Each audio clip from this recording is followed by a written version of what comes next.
Alright, it's time for the Lakers to defend their NBA Cup title, and this was a tough first game because all the runs throughout made it competitive the entire night. It started with the Spurs making the first one, then the Lakers made theirs late in the first to early in the second to run it back, and they basically had control for the rest of the night. But it was never that secure because the Spurs were on their ass, so it really came down to makes or misses down the wire. The Spurs got the advantages they wanted for Wemby in their two-man game and just couldn't capitalize on them, but as bad as this loss was, at least there were more positives to continue to build on moving forward.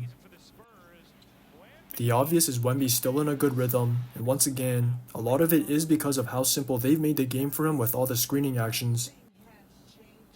He's getting easy rolls or pops as the screener, curls off pin downs or staggers, and they're always finding him early in his spots whenever he gets a mismatch on the switch or on the trail for quick reads on the catch.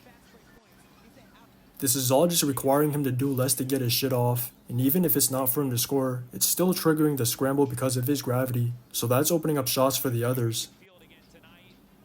But what's making their offense look even better is them now having multiple ball handlers, and that's just giving him consistency whenever he's off the floor. Vassell or Castle can run the P&R to either shot make or play make, and Vassell is starting to find his rhythm even with his minutes restriction, and I can tell Castle's getting more confident with the more burn he's getting. But on the other side, the Lakers had just as many positives, and per usual, a lot of it is stemming from their two stars. They're still featuring Ant in a lot of their actions, so he's continuing his dominant campaign, but none of it feels forced because it's all within the flow of their offense, and that's just got every area of his game working right now.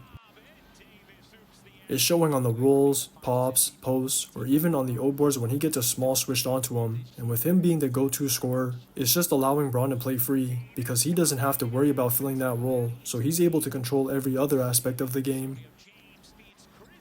All he's got to do is clean glass to dictate the pace of it, so he's going to continue to get easy triple-doubles, but even when it's slowed down, they're using him in a variety of ways in the half-court, and JJ's influence is really starting to show. They have their go-to P&Rs, DHOs, Spains, or backsides, but they've been incorporating all types of screens, and he's making a concerted effort to feature him just as much on the weak side, so it's not as stationary.